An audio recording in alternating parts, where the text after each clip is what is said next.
Oke, kita lanjutkan bagian ketiga dari kesetimbangan. Diingat kembali bahwa rumus dalam kesetimbangan itu cuma ada, yaitu produk pangkat koefisien dibagi reaktan pangkat koefisien. Nah, kalau misalnya konsentrasi, maka itu adalah rumus Kc. Kalau misalnya dia produknya tekanan dan reaktannya juga tekanan, itu berarti rumus untuk Kp. Produk pangkat koefisien dibagi reaktan pangkat koefisien. Nah, dari harga Kc kita dapat memprediksi seberapa jauh reaksi berlangsung. Yang pertama, harga Kc yang kecil itu menunjukkan bahwa reaksi sedikit membentuk produk. Kalau Kc-nya kecil itu kan berarti penyebutnya besar. Kalau penyebutnya besar berarti kan reaktannya masih banyak. Kalau reaktannya masih banyak berarti harga Kc-nya kecil atau sedikit membentuk produk. Yang kedua, harga Kc mendekati 1 menunjukkan bahwa produk yang terbentuk sebanding dengan reaktan yang tersisa. Yang ketiga, harga Kc besar menunjukkan reaksi banyak membentuk produk. Karena produk tadi adalah pembilang, maka kalau misalnya pembilangnya besar, produknya banyak, nominalnya besar. Ada beberapa faktor yang mempengaruhi keseimbangan, sama seperti cinta sejati, meskipun dia dikatakan laju reaksi ke arah dia sama dengan laju reaksi dia ke arah kita, tapi tetap saja ada cobaan yang menghadang dalam cinta mereka. Nah, ada beberapa hal yang mampu mempengaruhi pergeseran reaksi kesetimbangan. Yang pertama, perubahan konsentrasi. Yang kedua, perubahan tekanan. Hati-hati, perubahan tekanan ini hanya pada gas. Yang ketiga, perubahan volume. Yang keempat adalah perubahan suhu. Kita bahas satu persatu. Nah, kita nanti akan menganalisis soal yang ada di sini. Lanjut saja. Pada prinsipnya, pergeseran kesetimbangan itu gampangnya adalah dari pekat menuju ke yang lebih encer. Bisa pekatnya di sebelah kiri, berarti geser ke kanan. Kalau misalnya yang kiri itu encer, berarti geser ke kiri. Kita akan bahas yang pertama dulu untuk soal yang total koefisien kiri lebih besar daripada kanan. Kita punya reaksi A ditambah B menjadi C. Ini semuanya gas. Di sini koefisien kiri adalah 2, 1 tambah 1. Sementara koefisien yang sebelah kanan produknya adalah 1.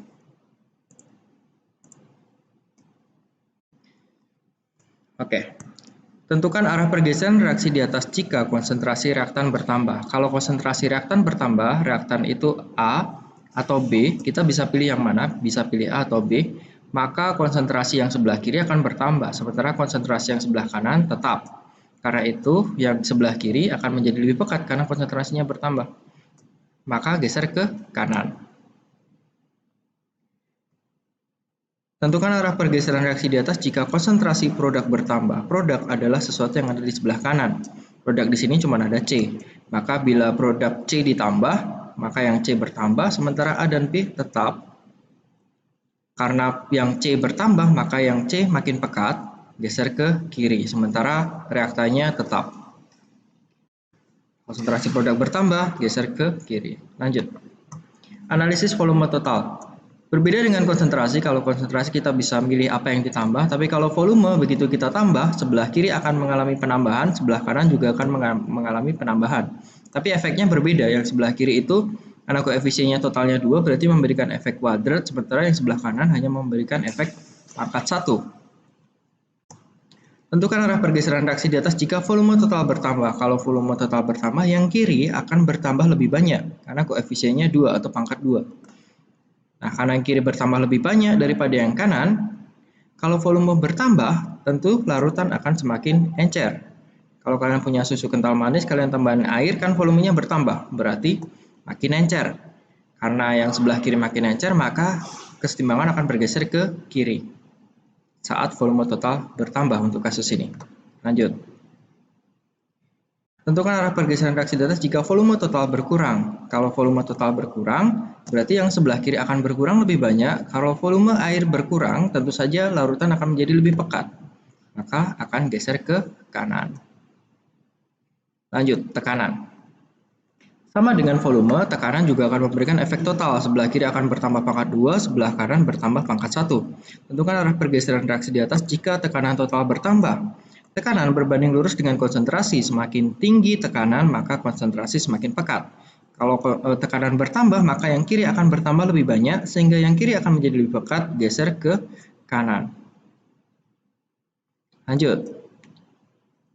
Bagaimana jika tekanan total berkurang? Maka sebelah kiri akan berkurang lebih banyak. Karena tekanannya berkurang lebih banyak, makanya sebelah kiri menjadi lebih encer. Kesetimbangan akan bergeser ke kiri. Lanjut. Bagaimana untuk kasus yang total koefisien kiri lebih kecil daripada kanan?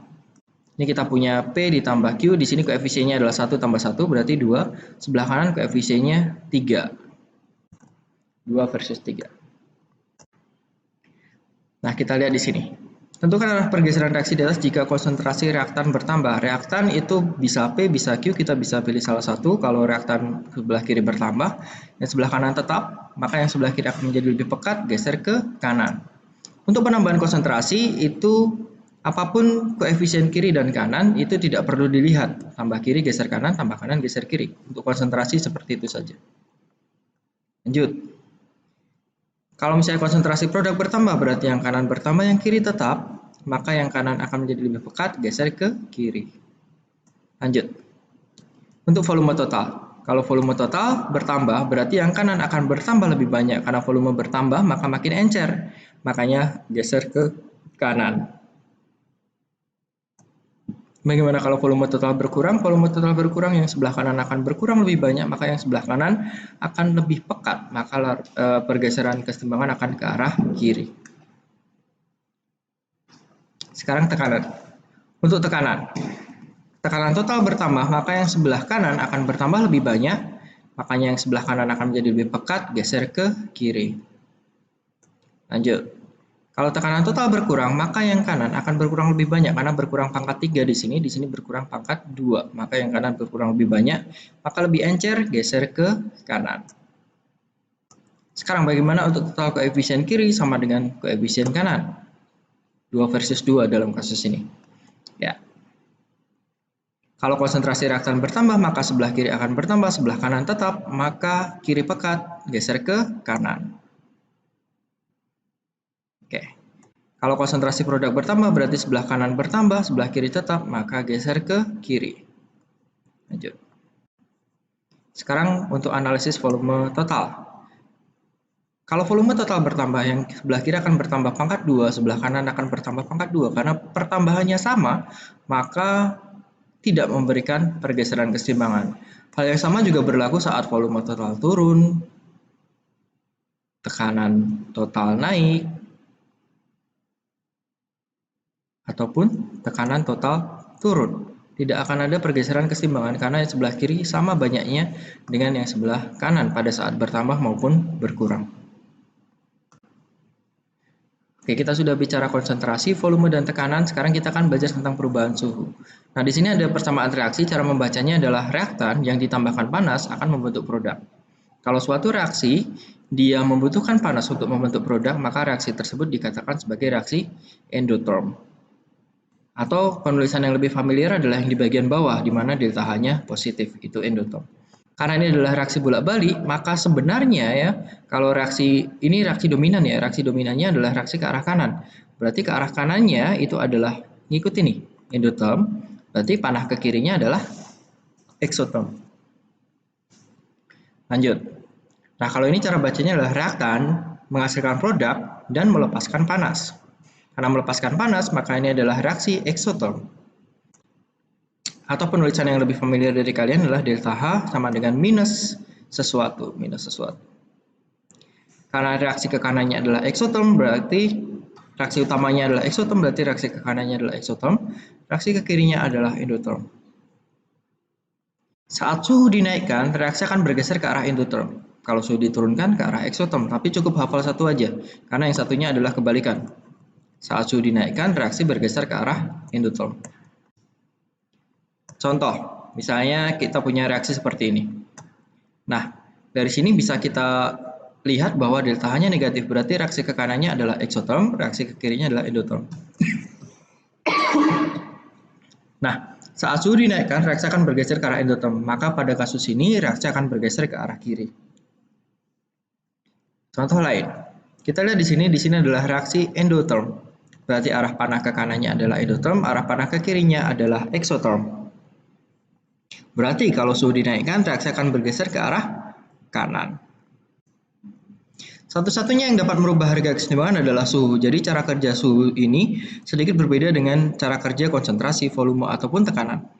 Suhu itu akan merubah harga kesetimbangannya, mau Kc ataupun Kp. Nah, contoh, misal kita punya soal seperti ini. Di sini adalah reaksi pembentukan amonia atau dikenal sebagai proses Haber-Bosch. Di sini terlihat bahwa temperatur makin naik, tetapi harga Kp makin turun. Nah, terlihat berarti dengan semakin bertambahnya temperatur, reaksi cenderung akan ke arah kiri karena reaktannya makin banyak sehingga harga Kp-nya makin kecil. Nah, kalau itu boleh dibilang maka pada reaksi bolak-baliknya endotermnya adalah ke arah kiri. Karena dengan suhu naik, harga Kp-nya makin kecil, ini menunjukkan bahwa reaksi akan bergeser ke arah kiri sehingga produknya banyak. Kalau produknya banyak, Kp-nya makin kecil. Nah, berarti kalau ke kiri adalah endotherm, berarti ke kanannya adalah exotherm. Nah, sekarang kita analisis soal ini. Ini adalah reaksi Haber-Bosch yang tadi, ternyata delta H-nya adalah negatif 97. Usulkan 5 cara agar produk maksimal atau kesetimbangan reaksi bergeser ke arah kanan. Jadi kalau reaksi geser ke arah kanan, maka N2 akan berkurang, H2 akan berkurang, sementara NH3 akan bertambah. Cara-cara yang bisa dilakukan agar bisa bergeser ke arah kanan adalah yang pertama, konsentrasi reaktan ditambah, bisa konsentrasi nitrogen ataupun konsentrasi hidrogen, terserah. Yang kedua, volume total diturunkan. Jika volume total diturunkan, sebelah kiri akan turun pangkat 4, maka kiri akan turun lebih banyak, maka jadi pekat di sebelah kiri, maka geser ke kanan. Kalau tekanan total dinaikkan, maka sebelah kiri akan naik lebih banyak, maka sebelah kiri akan menjadi lebih pekat, geser ke kanan. Yang keempat, suhu diturunkan. Ini bukan dituntunkan ya, diturunkan, salah ketik. Nah, kalau ini kalau suhu dinaikkan, reaksi akan bergeser ke kiri karena endotermnya ke arah kiri. Maka kalau suhu diturunkan, reaksinya akan ke arah kanan, arah exothermnya. Yang kelima, produk diambil terus-menerus. Jadi NH3 yang terbentuk diambil terus-menerus supaya konsentrasi NH3 dalam kesetimbangan berkurang sehingga reaksi akan geser ke arah kanan terus-menerus. Oke, diingat kembali bahwa rumus yang ada dalam keseimbangan itu hanya produk dibagi reaktan. Jangan lupa pangkatkan koefisien. Kalau misalnya konsentrasi, maka Kc. Kalau misalnya tekanan atau pressure, maka Kp. Ada beberapa pengertian yang sering ada di soal, yaitu derajat disosiasi. Derajat disosiasi adalah banyaknya zat yang bereaksi dibandingkan dengan mula-mula. Atau mol zat yang bereaksi dibagi dengan mol mula-mula. Boleh dikali 100% atau boleh juga dikali 1. Oke, lanjut. Misal, diketahui reaksi kimia SO3 terurai menjadi SO2 dan O2. Di dalam wadah yang mempunyai volume 1 liter dan temperatur 500 Kelvin, mula-mula terdapat 1 mol SO3.